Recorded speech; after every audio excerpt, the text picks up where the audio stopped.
أعوذ بالله من الشيطان الرجيم.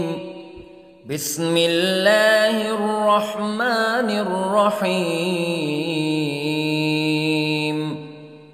الرحمن علم القرآن خلق الإنسان علمه البيان. الشمس والقمر بحسبان والنجم والشجر يسجدان والسماء رفعها ووضع الميزان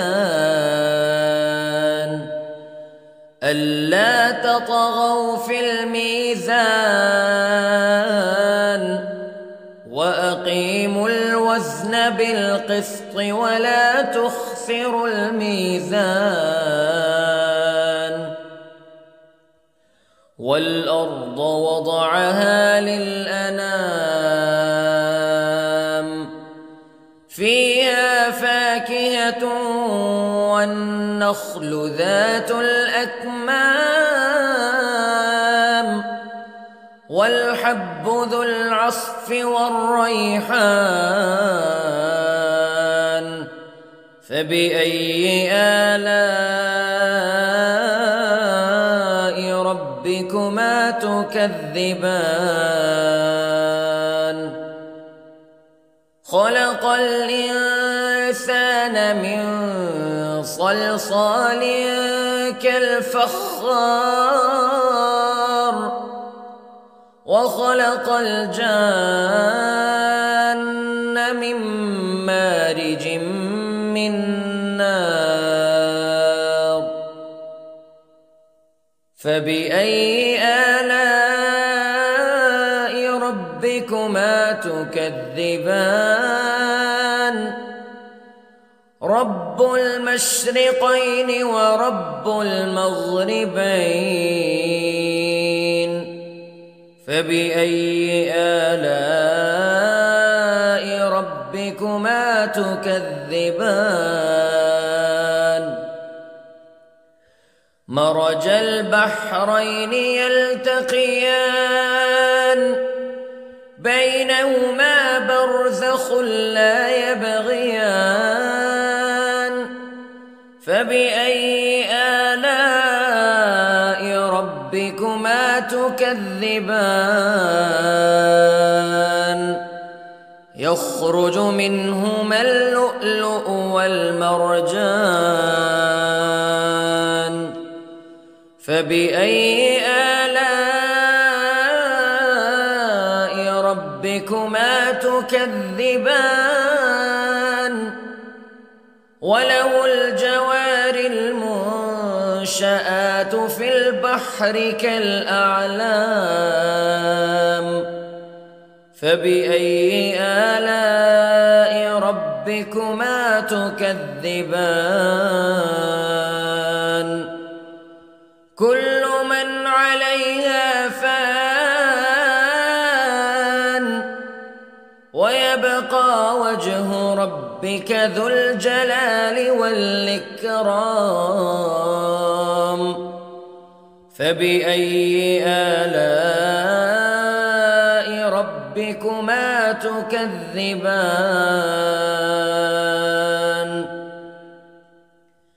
يسأله من في السماوات والأرض كل يوم هو في شأن فبأي آلاء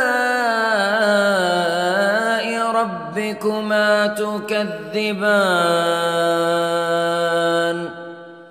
سنفرغ لكم أيها الثقلان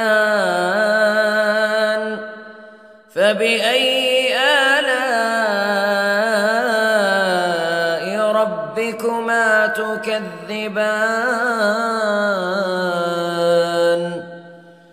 يا معشر الجن والإنس استطعتم أن تنفذوا من أقطار السماوات والأرض فانفذوا لا تنفذون إلا بسلطان فبأي آلاء ربكما تكذبان يرسل عليكما شواظ من نار ونحاس فلا تنتصران فبأي آلاء ربكما تكذبان فإذا انشقت السماء فكانت وردة كالدهان فبأي آلاء ربكما تكذبان فيومئذ لا يسأل عن ذنبه إنس ولا جان فبأي آلاء ربكما تكذبان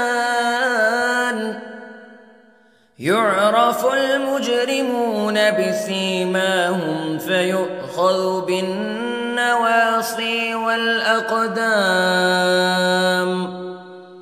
فبأي آلاء ربكما تكذبان هذه جهنم التي يكذب بها المجرمون يطوفون بينها وبين حميم آن فبأي آلاء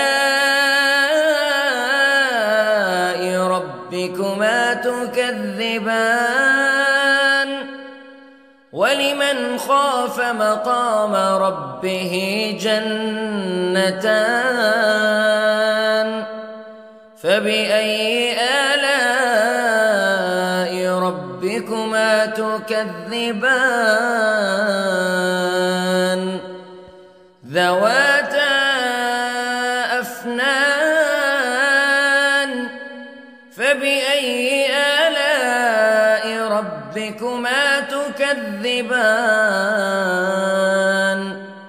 فيهما عينان تجريان فبأي آلاء ربكما تكذبان فيهما من كل فاكهة زوجان فبأي آلاء ربكما تكذبان متكئين على فرش بطائنها من استبرق وجنى الجنتين دان فبأي آلاء ربكما تكذبان فيهن قاصرات الطرف لم يطمثهن إنس قبلهم ولا جان فبأي آلاء ربكما تكذبان كأنهن الياقوت والمرجان فبأي آلاء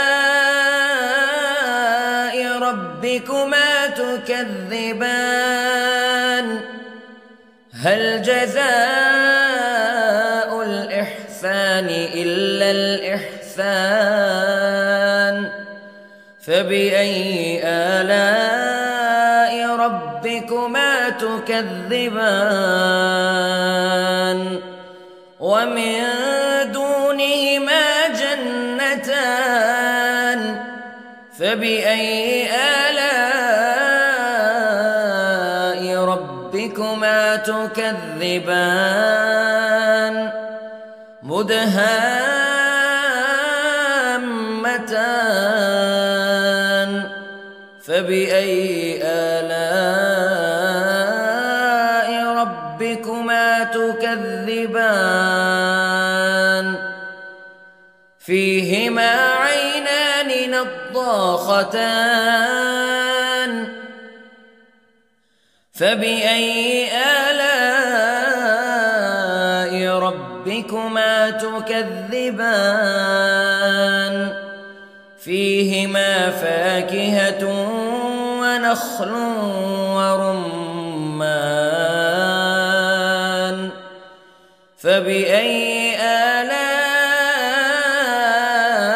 ربكما تكذبان فيهن خيرات حسان فبأي آلاء ربكما تكذبان حور مقصورات في الخيام فبأي آلاء ربكما تكذبان لم يطمثهن إنس قبلهم ولا جان فبأي آلاء ربكما تكذبان متكئين على رفرف خضر وعبقري حسان فبأي آلاء ربكما تكذبان تبارك اسم ربك ذي الجلال والإكرام